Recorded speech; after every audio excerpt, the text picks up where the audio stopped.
If you've ever dreamed of seeing karma come full circle on someone who thought they could walk all over you, hit that like button right now, subscribe, and buckle up because this is one of the most satisfying revenge stories you'll hear today. Full narrative.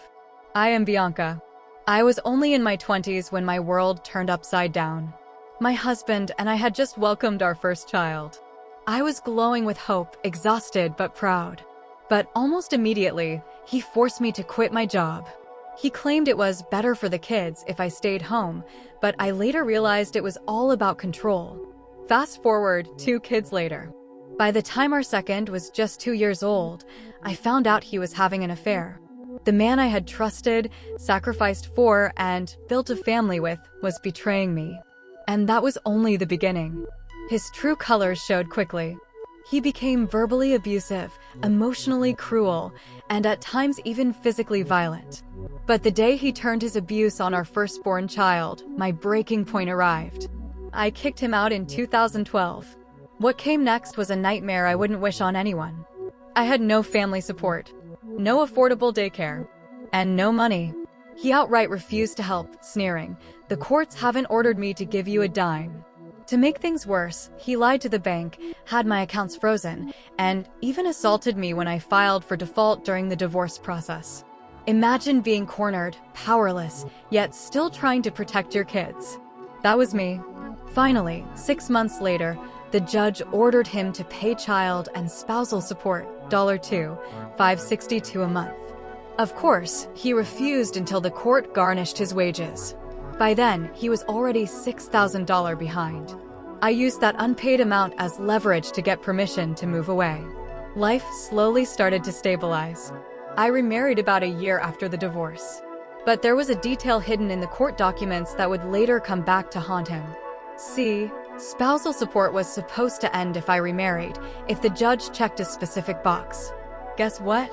That box wasn't checked.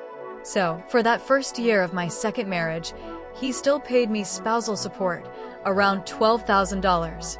At the time, I thought of it as a fair trade. I didn't file for my share of his retirement, and I figured, fine, I'll just take this instead. But in 2017, years later, he came after me again.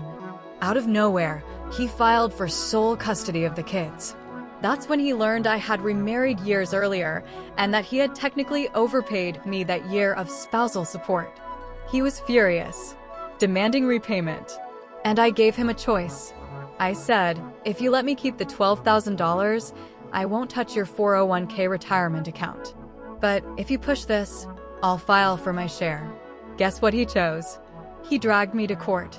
The judge ordered me to repay the $12,000, but instead of giving it directly to him, they deducted it from his child support payments. Which meant, in the end, I actually got about $20 more per month, and he repaid himself. And just like that, his custody battle fizzled out in exchange for 2 extra weeks of summer visitation. But I wasn't done. Since he pushed, I filed for my share of his retirement account after all. And this is where the tables turned. He resisted. For 4 long years, he delayed, dragged his feet, and refused to cooperate. But the court saw through it. He was sanctioned, found in contempt, and ordered to pay me an additional $600 a month for a year on top of child support. Then, the hammer dropped. In May 2021, I finally received my disbursement from his 401k. I won't reveal the exact number, but let's just say it was 4 times what I had overpaid spousal support. 4 times. I had originally thought it might be around $12,000, but instead, it was a massive, life-changing win. The irony? Had he not tried to take the kids away from me in the first place, I never would have touched his retirement account. His greed, arrogance, and cruelty dug his own grave. And here's the kicker. Just months before my payout, he had proposed to his girlfriend. But after I collected my share of his retirement, that engagement crumbled. One day, I got an email from her. She blamed me.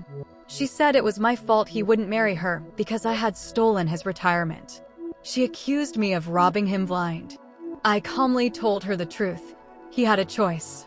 He could have let me keep that 1 year of spousal support, and I wouldn't have touched his 401k. But he insisted. And this is the result. I even offered her a suggestion. I said, if you really want to marry him and protect your assets, get a prenup. That way, you don't have to worry about me ever again. Her response? Outrage. She said she shouldn't have to sign a prenup because I had already robbed him. But I didn't feel guilty. Not even a little. Because after everything, the abuse, the betrayal, the years of manipulation, I had finally won. And he had finally lost. Plays stupid games, wins stupid prizes. Climactic revenge payoff. The man who once controlled every aspect of my life, the man who tried to break me, freeze my accounts, starve me financially, and even take my children, was forced to watch me walk away with a chunk of his precious retirement savings. His arrogance handed me the victory. And his fiancée? She wasn't angry at him for years of abuse or manipulation. She was angry at me for holding him accountable.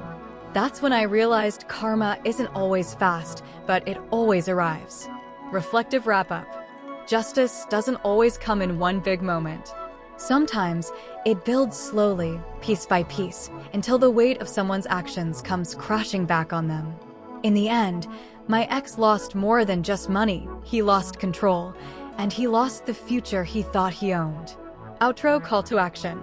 If this story gave you chills, smash that like button, drop a comment about the most satisfying revenge you've ever seen, and don't forget to subscribe for more stories just like this. Because sometimes, karma needs a little push. I never asked to be financially dependent on him.